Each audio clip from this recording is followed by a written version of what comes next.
Rogers TV. The opinions expressed in the following programs are those of the participants and do not necessarily reflect those of Rogers Cable or Rogers TV.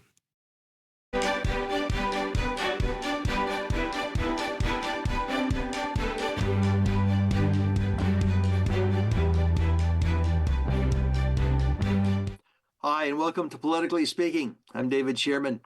My guest today is Warden Brian Milne of Grey County. No stranger to this program, and certainly a pleasure to see you again, Brian. Always a pleasure to be here, David. I always appreciate the conversation. Well, I was going to ask you, what are the crops like down Southgate? Is the corn all done? For the most part, they're all off. It's been a tremendous fall, as you can imagine. Mm-hmm. The ground has been very supportive for the equipment. The weather has been good for getting out there. The crops are good from most reports. And I would say the vast majority of the crops are off the ground.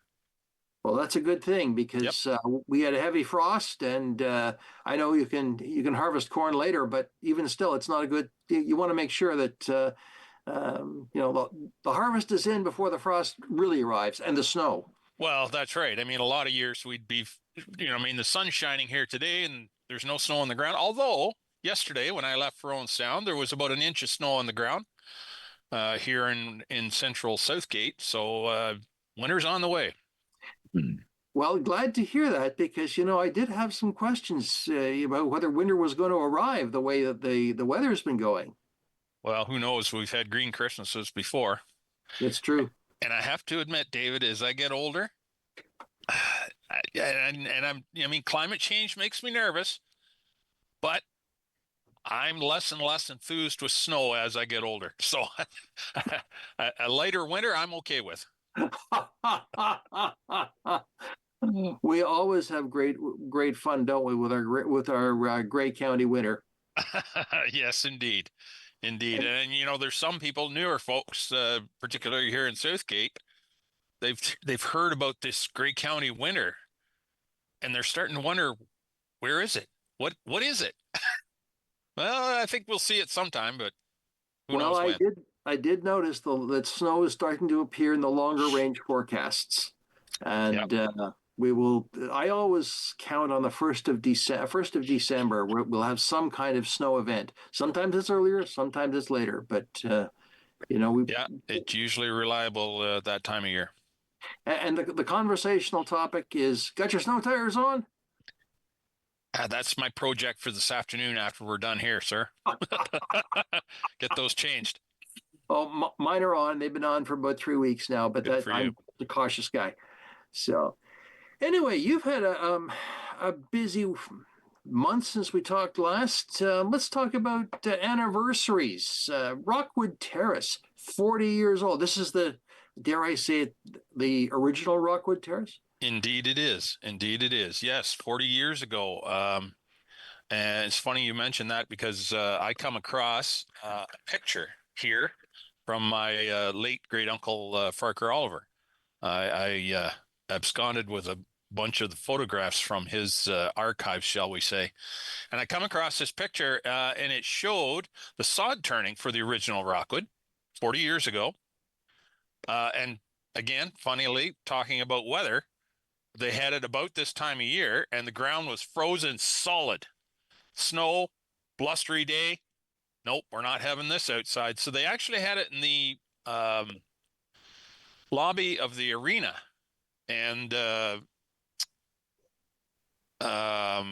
Carol Lawrence, who was the chair of the building committee at that time, she somehow rounded up a box, and it looks like an old, I don't know, milk bottle box, and rounded up some dirt somewhere and a shovel, and that's what they used for the sod turning. There was a number of people in the photograph. Of course, my Uncle Farquhar was there. Carol Lawrence, Lois Yersted, George Schaefer. There was the minister at the time in I don't know what denomination he was, but there was a minister, and then there was I don't know there was a minister there. Darcy McHugh, I think, was in the photograph. He was the minister of health at the time, something like that. Anyway, and 2 or 3 other people. And so anyway, I took it up to the county, and that reminds me, I don't know where it ended up. But anyway, yeah, 40 years. So we had a lovely celebration. The staff put on a great event down at the home. They had cupcakes and juice and beverages and stuff. And a few people spoke. We all said a few remarks, and party was on. Great stuff. Great stuff. And the new building continues to be It does. Out of the ground. It does. Randy Schertz, our deputy CEO, was down yesterday morning. He was down to Durham and took a bunch of pictures on progress. And I was looking at them, and the block walls are going up a pace. There's a lot of work has been done already. And so, of course, the weather has been kind to us. So Randy says, for the most part, we're on pace and on budget. So that's a good thing. Politicians love to hear that. So, for sure. So do taxpayers. So do taxpayers. Indeed. So that's good. Yeah. Now, there was another anniversary that you were celebrating too, and that's Grey Roots 20. Exactly. Yes. 20 years ago this fall, Grey Roots opened up. They had a gala on Friday night. There was good attendance. Lots of good food from I think it was the Flying Chestnut, I believe is the name of the restaurant that catered to it. And Thornbury Cidery was there dispensing some beverages, and lots of good company and lots of good discussion. Some reminiscences. Anyone had the opportunity to walk back through the archive section that people don't normally get into. And a kind of a history person like me, I could spend days back in there rooting around, see what's there and what's this and what's the story. And it's just amazing. It's almost disappointing that there's so much stuff, and a lot of it will, never get to see the daylight just because there's no room to display all this. But that said, the new displays in the main hall are absolutely awesome. The staff down there have done a tremendous job. Jill has done a great job of managing that project, and everybody was very pleased with the outcome of what it has become. And I did, in my remarks, I did mention Delton Becker, Councillor Delton Becker. Back in the day, he was the champion to push that project across the finish line. And in fact, we said at the time, or on Friday night, I had a conversation with 2 or 3 people, and we said, wonder what the battle would be like if somebody was to propose building that facility now. Boy, I don't want to speculate about what the outcome might be, but it'd be a steep hill to get something like that built nowadays. I suspect it wouldn't be, because people would just go at the cost. And Yep. No, but it is a huge attraction. I mean, I've had a lot of engagement with Grey Roots and over the years. Absolutely. And I have been in what was called in the storage area, or the back room, which is massive. It is massive, and you walk down the aisles and you think, oh my golly, that's remarkable to see that they actually saved that. Yeah, unbelievable. As I said, we're talking about whether the project would be built nowadays. I said, no one remembers the cost of the building when it was built. Who cares? But what is the value to that facility now? Priceless. Yeah. I think of the connection that Grey Roots has with the community. It's a community hub, which is an overused term perhaps, but in its own right. It's where I learned the story of the Meaford Tank Range. Mm-hmm. It's the story where I learned about the various regiments of World War I that went to war in Grey County, and the Soldiers of the Soil, that great book telling their stories. Yeah. It's the place where my alter ego, the Reverend T.A. Stewart, noted temperance preacher from Guelph, showed Indeed. up. Yeah, Those kinds of, but all of these things are part of who we are here in Grey absolutely. County, and we cannot omit the Emancipation Festival, and how it has been an important part of Grey Roots as well. Oh yeah. No, there's a tremendous amount of history and again, particularly because we've had so many new folks move to our community that wouldn't necessarily know the story. They can go there and they can get a sense of this is home now. I'm part of this project, I guess if you want to call it that. I'm part of this now, and it generates a point of pride for sure. It's funny you should say that, Brian, because I did a show at Cobble Beach for Rogers TV, which will come out, I guess, early in the new year. And one of the things that we did an interview with a couple of people from Grey Roots who were there with the Owen Sound fire engine. Oh yeah, the old truck. Yep. The old fire truck, Owen Sound #1. And what was really intriguing to me was that these people both had fully admitted they're new to Grey County. Mm-hmm. But they were so entranced and so intrigued by this fire truck that they volunteered at Grey Roots. That's what they do. They love it. Awesome. So this is the role that places like Grey Roots play for us, and we should be very proud of that. Absolutely. And it's so well maintained. I was at an event there yesterday. You talked about the military. Matt Johnson was hosting one of the speaker series events, and his guest was Mark Zulke. I believe that's how you spell his pronounce his last name. He's written a series of books on the Canadian military efforts in the Second World War. Anyway, there was a gentleman in the lobby, and he was from outside the area, but he had come for the event nonetheless. And he was completely new to Grey Roots, had no idea it was there. And he says, and I said to him, well, we just celebrated the 20th anniversary. No way, he says. I called my wife and said, I don't know where this place is, but it looks like it's only 2 years old. I said, no, it's 20 years old. He couldn't believe it. He said it was such a wonderful facility, beautiful building, beautifully maintained.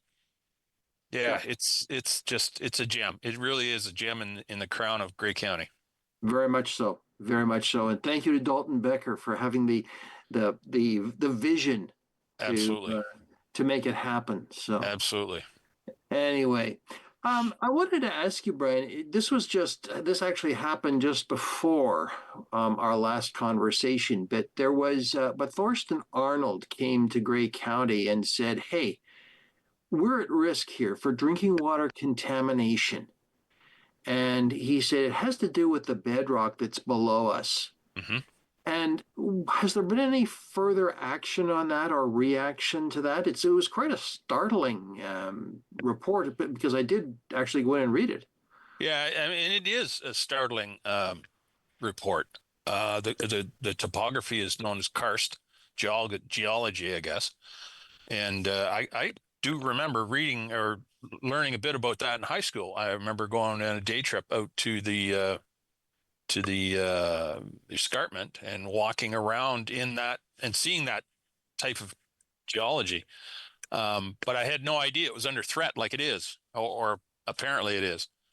So there hasn't been any direct action from the county council on that particular topic. But having said that, our green and gray initiatives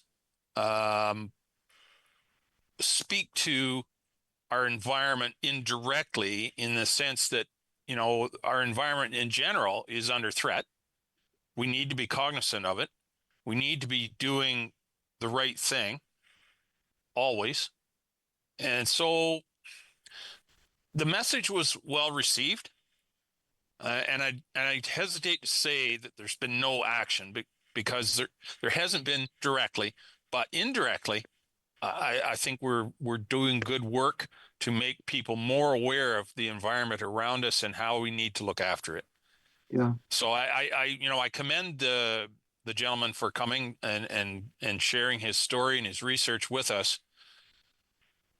there is an element of how many crises can the county take on? In my mind, it's the Ministry of Environment that needs to be really front and center on this one. So certainly we're supportive of any efforts that the ministry wants to, endorse to look after our environment. And we've got some great water here in Grey County to the point where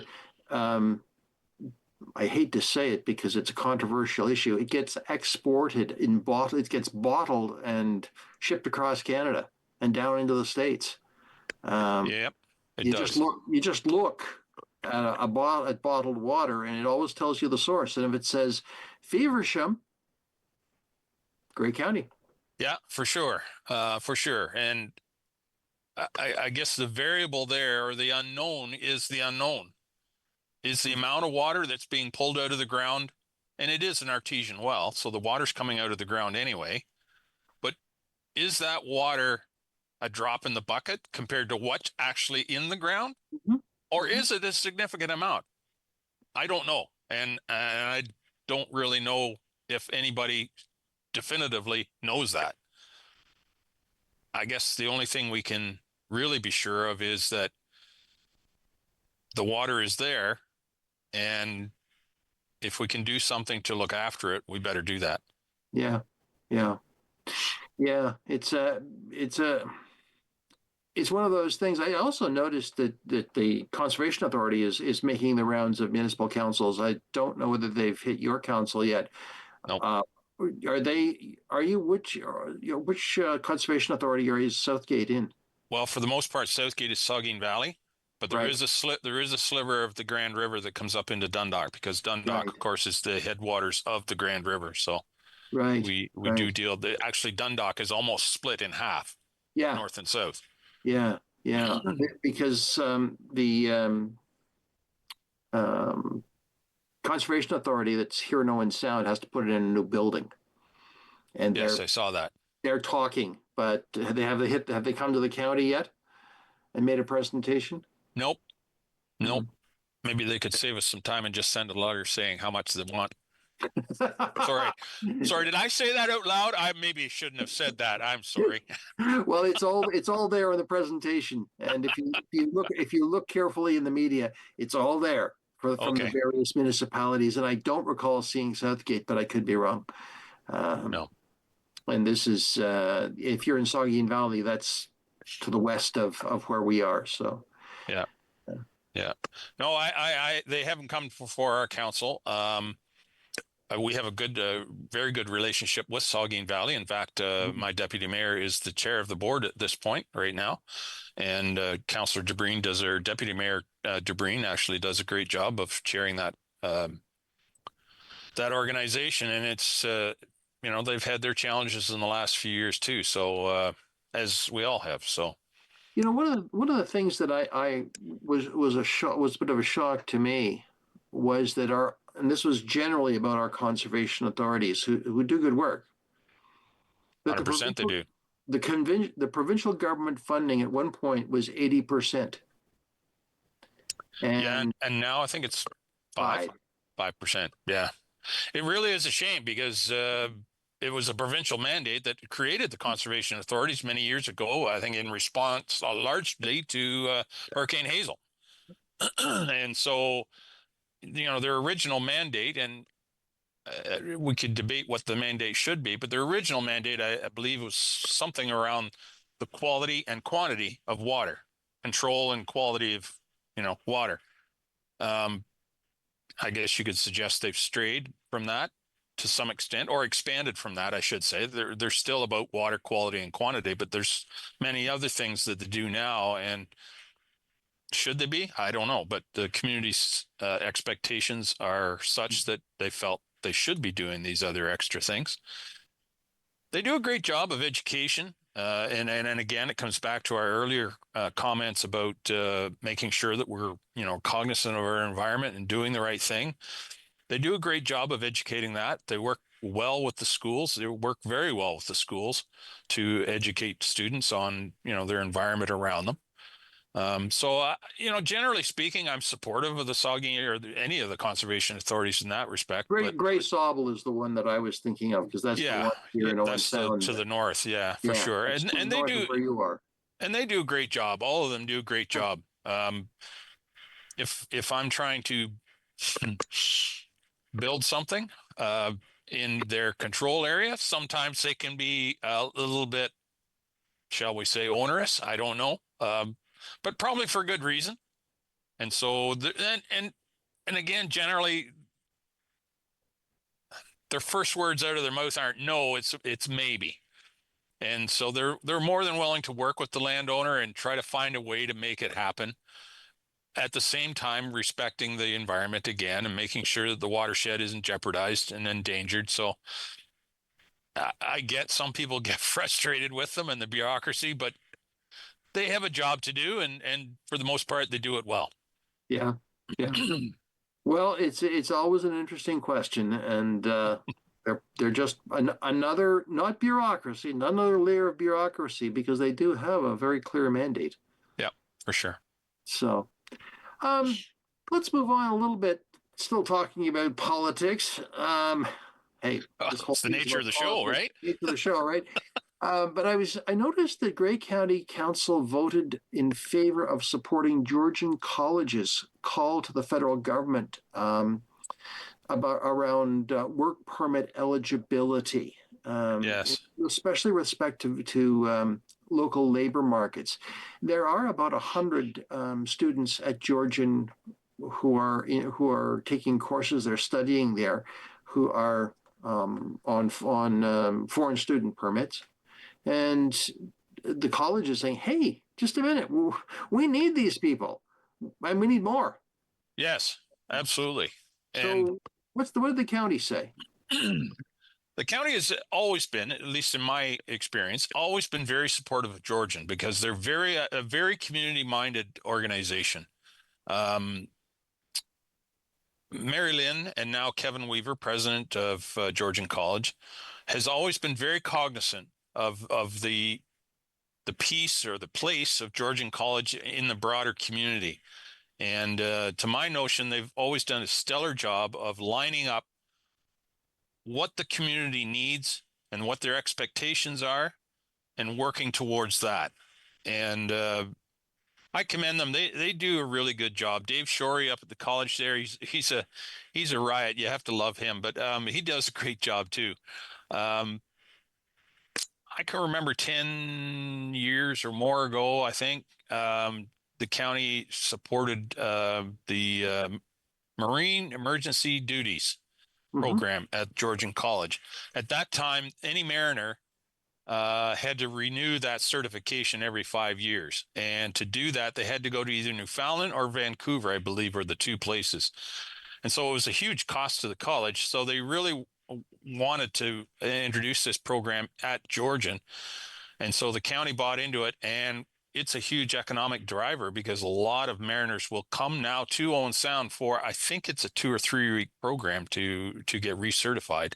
And of course, they're buying lodging, they're buying food, other sundry items while they're here. So it's an economic piece as well. But it speaks directly to what the marine industry needs and continues to need. The marine industry, like a lot of industries, is the baby boomers are bailing. And so even though there are fewer vessels on the lakes, they're bigger, and they need, that expertise of navigation, engineering, and firefighting or other skills that are on the lake boats. And Georgian does a great, and this is just one example. I mean, there's nursing, there's many other colleges there, or other trades and so on at the college. But they do a great job of lining up what the industry needs with their ability to teach. And so to have the rug pulled out from underneath them on these foreign student things without some consideration for what is going on the ground in the community is a little bit unfair, because I don't want to suggest other colleges have taken advantage of that, but I understand that some have. But I guess the broader issue is that over the years, the provincial government has, or the feds too, I guess, the two levels of government, have paid less and less of the cost to provide post-secondary education. And so the international students, because of their higher tuition, have, to a large extent, made up that difference and allowed the colleges to continue on. But now if they're getting all these students yanked out from underneath them, that money disappears as well, that tuition. And so now it's got to be made up somewhere else. So the students that are remaining, their tuition goes up, and around and around we go. So it's, the county understands that the college is an integral part of our community, and we need them there. We need them there. And so anything we can do to support them in their efforts to educate any level of government, we will do that. Yeah, you make a very good point about the economic spinoffs. Yes. From the places like Airbnbs. Yep, for sure. For sure. I mean, it is a chronic problem. There isn't enough housing for some of these students, and there isn't enough housing for some of the staff that work at the college. Yeah. But those things can be fixed in time, and we're working on it, but it all takes time, right? Yeah. Yeah. It's interesting to see that there was a lot of concern over immigration and a lot of concern over people coming in from other countries. Way too many, people said. But just a minute. If you pause and think, this is one of the reasons we have these programs and have have places like Georgian College. Exactly. Yeah. Exactly. Yeah. You know, the broader issue is that we've always been and remain a country of immigrants. Mm-hmm. I mean, aside from the Indigenous community, we're all immigrants here. So, yeah, I don't know. I don't want to go down that path too far. Not today. I suspect the next federal election will go way down that path. I suspect likely, as it was a big topic south of the borders, and it'll be a big topic here too. Oh yes. Yeah. But we're not going to take a drive south of the border. Not today. No. Nope. Not even next week. Not likely. We'll just wait and see what happens politically in this country. Right. Will there be an election? Well, there will be by 2026. I don't think that we'll see a provincial election this fall now. I think time they've run the clock out on that one, but I wouldn't be surprised to see a spring election. Mm-hmm. Yeah, that's an interesting question, Brian. I've heard timing out that might resemble something like the last provincial election, which was announcements, budget, and then the election. So we ended up with a spring election. Yeah. I think a scenario similar to that would be, not surprise a lot of people. Yeah. All the parties seem to be gearing up to get their candidates in place, get their policies in place.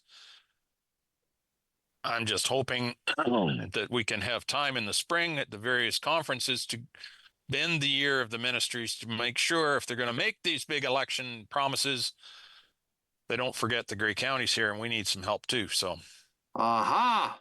That reminds us that Roma comes up in January. Does so? Yeah, 19th to the 21st, I think, something like that in there, third week. Well, we've got to take a break, and we'll come back. We'll come back to that when we after we've had some messages from whomever. I'm David Shearman. This is Politically Speaking, and we'll be right back.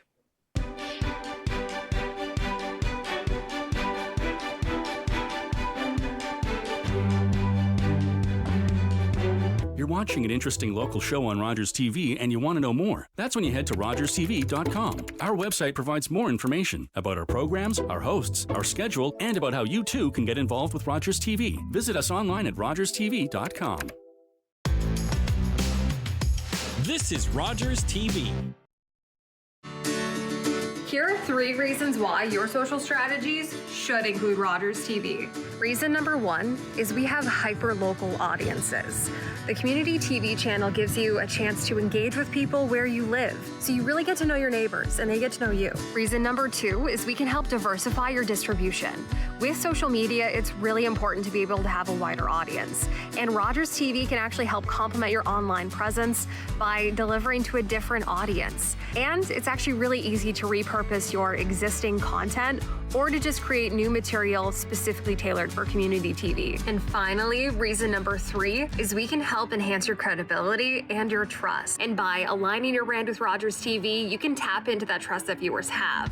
This can boost your reputation, especially among viewers who favor local businesses and value community involvement. 1, 2, 3. It's that easy to build your local audience with Rogers TV. Hi, I'm Carol Merton, host of We All Belong, Our Neighbors, Our Community, a new Rogers TV series promoting the diversity of our community in Grey County. Please join me on Rogers TV.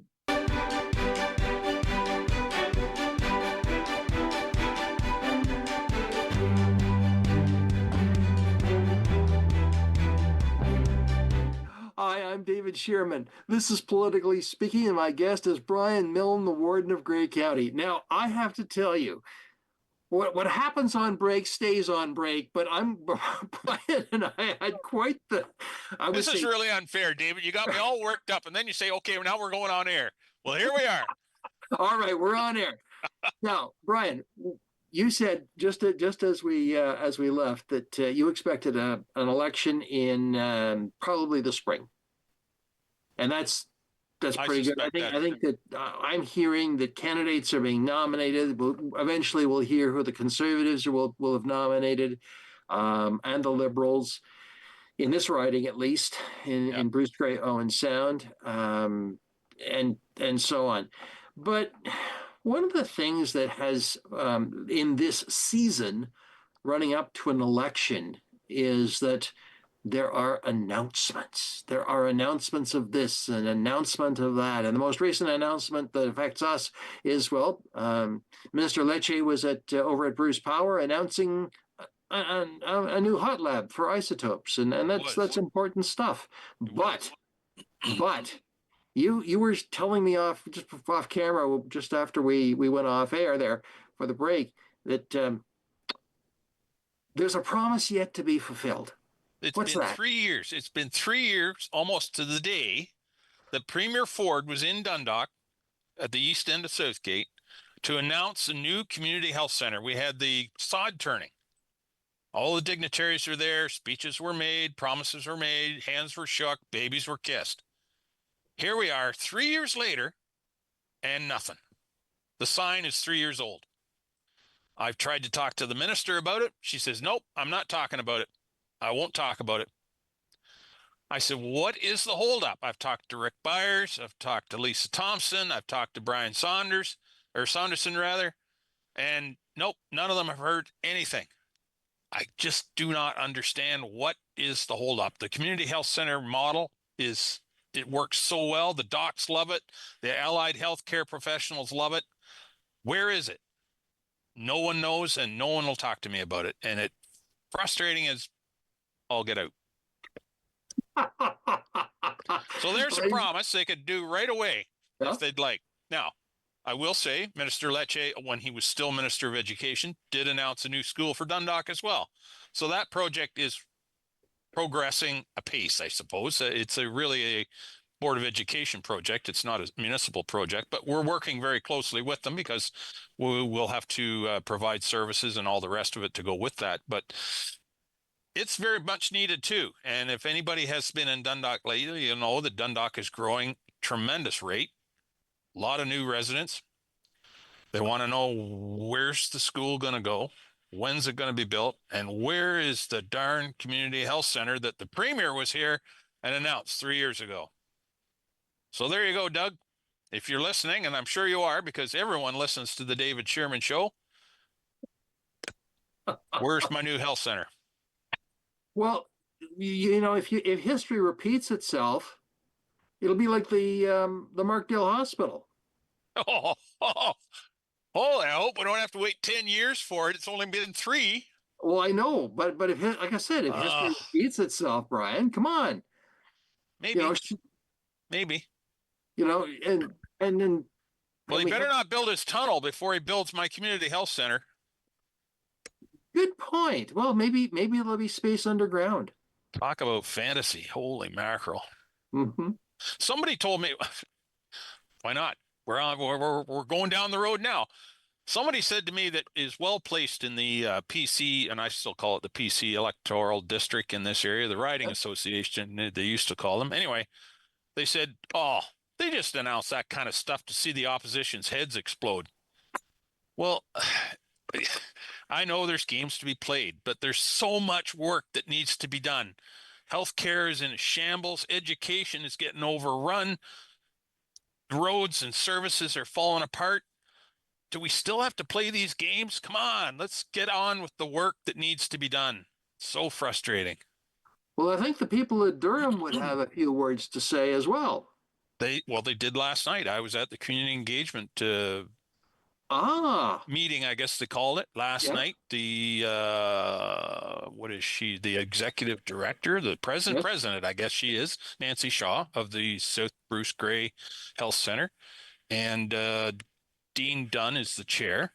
They were there last night, and they made a presentation as what's gone on to this point, what their next steps are, and then they took some questions from the audience. The meeting started at 6, scheduled to go till 8.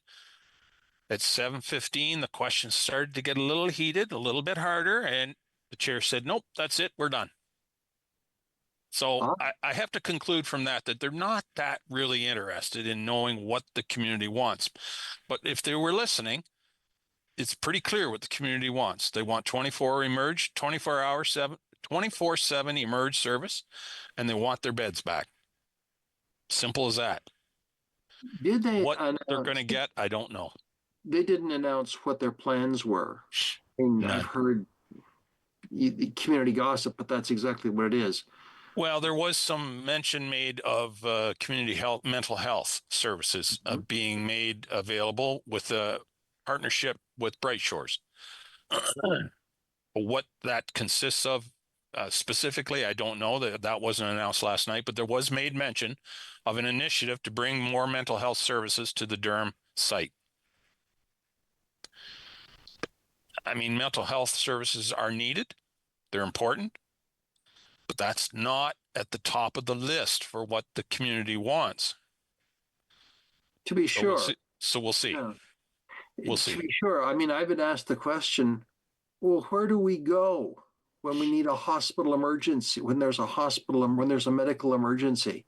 Well, the presentation outlined that when there is a medical emergency, you call 911 and Gray County Paramedic Services will respond and take you to the nearest emergency department that is open. What they just breezed right over when they said that topic was, in fact, they just said paramedic services will pick you up. I'm not sure that they're completely clear on the fact that it is Gray County Paramedic Services that provide that service. And by the Durham Emerge being closed, as much as it is, because they have longer transit times, cover a bigger area now because there's not as many emergency departments, it may take up to an additional ambulance on the road and all the associated administration and paramedics that go with another additional ambulance. It is about a $300,000 hit to the county levy. So for them to stand on the stage and say, no, it doesn't cost the taxpayer anything extra to have an ambulance take you further to another emergency. Yes, it does. Yes, it does, indirectly. Yeah. Again, there didn't seem to be much interest in learning that. No. Did you have the opportunity to raise that? I did. Well, one resident actually asked the question. And so they sort of answered it. And then I tried to get the chair's attention, but no, he recognized Mayor Eccles. So I hustled to the back and put a bug in his ear. And of course, he was privy to the same information I was about the impact to the county paramedic system. And so he was relating that to the chair at the front of the meeting. Whether they understood it or not, I have no idea. But Yeah. there's impacts. There's impacts all through the community, the different services. And again, the frustrating part was they claimed to have discussed all of this with stakeholders prior to any announcement. They never, and still have never really had good discussions with any county staff about impacts to Rockwood Terrace or the paramedic services. Well, I certainly know in the community they're very angry because there was no discussion and minimal notice. None. Yeah, no, you're right. Yeah, people are upset, and rightly so. Rightly so. Mm-hmm. Well, it will be interesting to see. Hey, maybe you'll get another promise. Maybe you'll get another promise.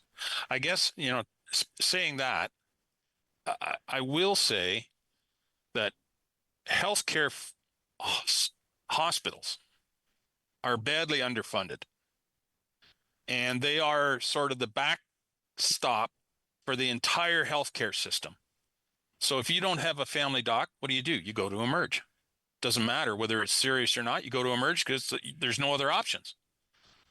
If there's no long-term care beds to receive somebody from the hospital, they stay in the hospital. So again, the hospital has to bear that cost. There's lots of other examples like that where the hospital is the last resort in the healthcare system, and hospitals were never designed to do that. So it's complicated, as you can imagine, and it's very costly. So there's so many things that need to be fixed that will then in turn fix the problem or some of the problems with the hospitals. And to just single out the hospital board, and I'll give every hospital board a bit of credit here, just to single out the hospital board that they're doing things wrong is not entirely fair. I mean, they need to work with the community, the South Bruce folks. I think they could have made their lives a lot easier if they had done things a little differently. But at the end of the day, it's not their fault necessarily if the provincial government is not funding that hospital or healthcare writ large properly. And that's where we find ourselves. And I'm very concerned that this is all going to lead to private healthcare, and that will not be a good thing for any of us, in my mind.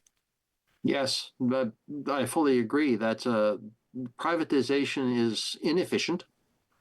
Well, there's the profit factor built in there, so it just has to cost more. It has to cost more. It has been shown to be less efficient in terms of its administration costs. And so, anyway, and unfortunately, neither you nor I are driving the bus on that one. Nope. But all we can do is have conversations like this, have conversations, with our friends, with our neighbors. And did Kevin Eccles say anything about the judicial review at all of the decision? He didn't. No. When was that supposed to be heard? Is it November sometime? Well, when Kevin was on the show not long ago, what he said was there's game playing going on. Oh, well, there always is. Yeah, because that's why you have lawyers, and they go back and forth around what's the real issue here, and sure, they'll file objections and notices, and it just runs the bill up. Yep, and runs the clock out. Yeah, runs the clock out, so that eventually either somebody has deep enough pockets to see it through, or somebody blinks. People give up in frustration. Yeah, somebody blinks. Is the state of emergency still on in West Grey? I haven't heard that it's come off. Yeah, it is still. Yeah. Yeah. So it'll be. I wonder if Mayor Eccles had said something at that meeting, but no, he was there, but he didn't. Nothing was made mention of that, not publicly anyway. Right. Right. Who else was there? Was Mr. Byers there? And Mr. Byers was there. He made a few remarks at the end of the evening as well. Yeah, I've been told that he's not running in the next election, but it was a stellar election speech that he gave. Ah, okay. Yes, that's correct. He has made No mention was made of the tunnel or the $200, although somebody did ask if the $200 was going to be out before the election, and he assured everyone that it would be. I don't know. He is connected to the finance department somehow, so maybe he has an inside track on that. I don't know. I didn't ask him about it, but well, I was actually reading a story on CBC News just today that a campaign worker for an MLA in Nova Scotia was caught giving out TIM cards. Oh, I saw that. Yeah. And apparently that is a contravention of the electoral acts in Nova Scotia, and the relevant people are raising the objection. So we'll see where that goes. If you can't give away a TIM card. It's just one of those things that, it's right on the line, but it really wouldn't read well on the front page of the Sun-Times, so the smell doesn't. Well, it has happened. I know of two previous occasions when it happened. The first time was, and this is going back into the 1990s, there was a provincial teachers strike, and where I was living in Durham region, they took longer to settle, and the government gave every parent $200 for additional childcare costs. Wow. Oh, yeah. $200 per child. Yeah, not family. No, per child. Wow. And then in 2000, when Ernie Eves was the Minister of Finance in the Harris government, they did exactly the same thing. They gave out $200. Now, I haven't checked again. Yes, I did check it with the Bank of Canada inflation calculator, and that would be $330 today. So not insignificant. Not insignificant, but so these $200 that we will get is actually shrunk. Yeah. Is it good value for tax dollars? Question. No. As I said to somebody, there's about 120,000 people living in Grey County. At $200 a pop, that's $22 million. Split that up amongst the municipalities, and then we could go a long way with helping healthcare, roads, sewage, water, education. Take your pick. Well, don't split it. Just tell me, what would $22 million do to the county budget? It would do a lot. It would do a lot. We could pave a lot of road for that. I know the tax department, they'd love that. They could build a lot of bridges, pave a lot of roads. Mm-hmm. Yeah, it would go a long way. Absolutely would. At $500,000 per ambulance, that would be what, 44 new ambulances. 44 new ambulances, yep. Yeah, you'd be in ambulances for decades. Absolutely. Yeah, there's all kinds of things that you just shake your head and you wonder, are there any adults in the room down there at Queen's Park, or are they just throwing darts at the wall? I don't know. I mean, I'm being a little, I am being critical, but maybe overly critical. Mm-hmm. I will give Rick Byers credit. I mean, he's got big shoes to fill when he replaced Bill Walker, but he's available. He'll pick up the phone when I call him. He's responsive in that respect, but it's this government's been tough to work with. So maybe he's got the same challenges. I don't know, but I'll give him credit for showing up last night, and he was going to show up tonight in Chesley. They're doing a similar exercise in Chesley tonight with the South Bruce Grey Health Center, or Health Services rather. So I'll give him credit for doing that. But he's not running, and I don't know who's going to replace him, but we'll see. We will see. Speaking of running, are you going to be running for warden? No, I've done 2 years, and I love the job. And if nobody else wanted to do it, I'd be the first one knocking on the door saying, I'll do it. But no, I've done 2 years. I've thoroughly enjoyed it. I've met a lot of amazing people, and I've been to some amazing places all over Grey and Bruce County. But it's hugely time consuming, and I'm still mayor of Southgate, and while I've had a tremendous deputy mayor, very supportive council, I feel like I should come home and spend a little more time doing Southgate stuff. So I've made it known that I'm not running. And Andrea Matrosov's mayor at Matrosov's. She is the mayor of Blue Mountains. She has announced that she is going to run. To date, I'm not aware of anyone else challenging her. So on December 3rd, we'll have a new warden of Grey County. Well, it will be interesting to see, because if the warden is acclaimed, there is no election, but otherwise Correct. It is a secret ballot by Grey County Council. Yep. It's the only ballot that is allowed to be secret according to the procedural bylaw. Right. Well, it will be. And I will say that I believe Andrea will do a wonderful job. She is a very smart, articulate woman, and she'll do a great job if she's elected or acclaimed. Well, hey, you're changing up this program, Brian. Am I? Sorry. Yeah, because who else can I have a conversation like this with? Well, I guess I'll have to have it with Andrea. Absolutely. You know, she's always interesting to talk to, and we have had her. She certainly is a veteran of being on Politically Speaking, because she comes on when we interview her as mayor of town of Blue Mountains. Sure. But, yeah. Yep. Good. Yep.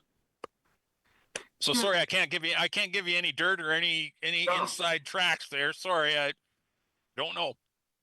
County council is county council.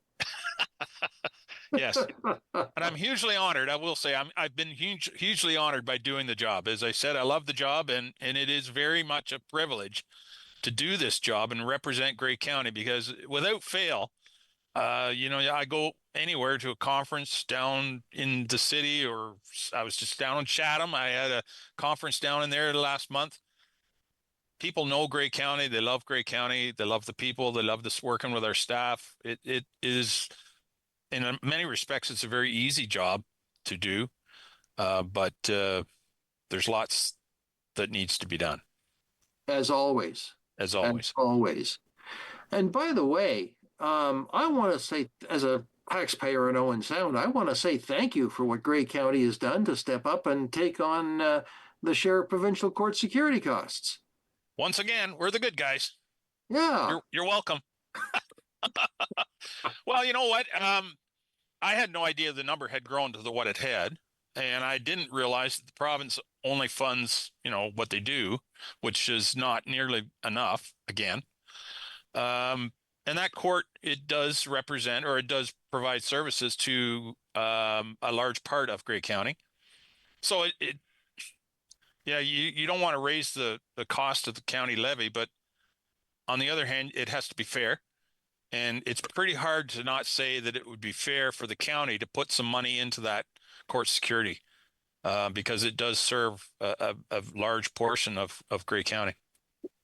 Yeah, and I think that's been the constant key point of conversation around that. And I know that going back to the days of Mayor Lovell, she made that point when the new courthouse was built, that court security costs, it's why should Owen Sound have to bear the burden simply because the court's physically located here? Just a minute. Yeah. No, and she's right, or was right. But the counter argument to that is, well, there's a lot of economic spin-off from having the court where it is too. It's not all one way. But the numbers have continued to get skewed and out of proportion to what they maybe should be. So yeah, the county, I can't recall whether the vote was unanimous or not, but in any case, it was overwhelmingly positive that we need to pitch in and make it right. Well, the question is, how many cheeseburgers does the courthouse order? I don't know, somewhere between 0 and 4 billion. I don't know. I don't know. I have no idea. When you start throwing out that argument of economic spinoff, yeah, sure, there are people who work there. But they don't always live in Owen Sound. No, true. One of the things that has been made clear is that we are far more regional than we give ourselves credit for. that municipal boundaries mean nothing because they can live in Chatsworth, they can live in Georgian Bluffs, they can live in Meaford and work in Owen Sound. Oh, 100%. Absolutely. And, it would probably surprise the people to know a number of resident or employees that drive significant distance to get to Owen Sound to work. And so, the same is true of Bruce Power. The same is true. Yep, same thing. Honda's the same over in Alliston. People are very mobile these days, and so, yeah, I have no problem with Owen Sound's a regional center.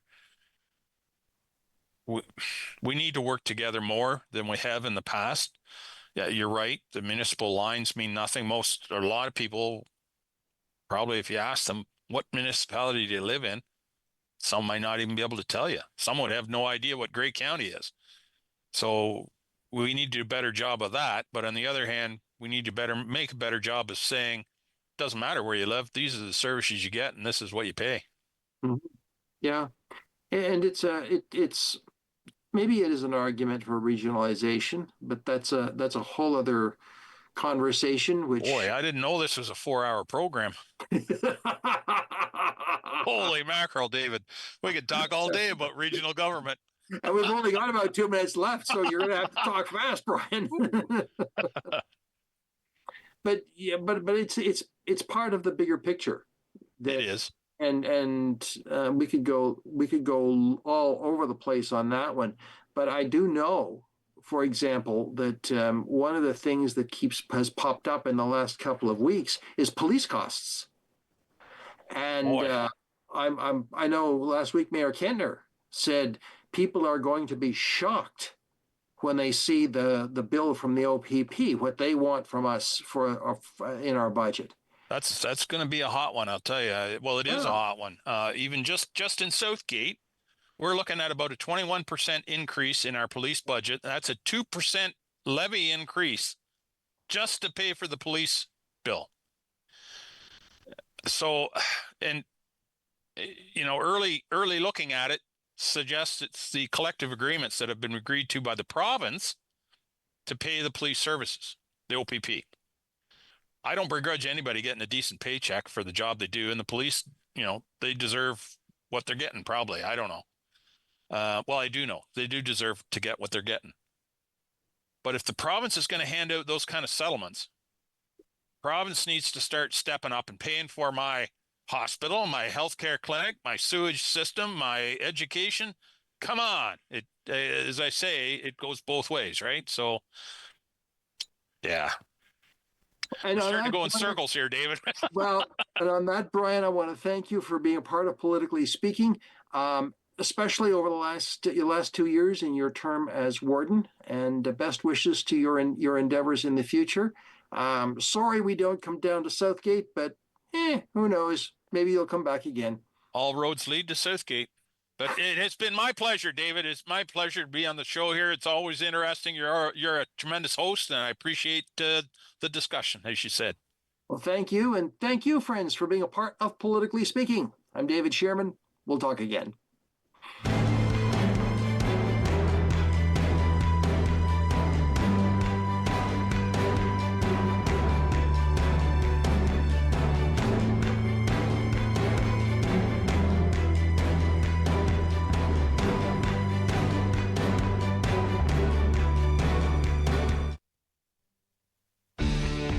Connect with us by visiting our website or email us at comments@rogerstv.com.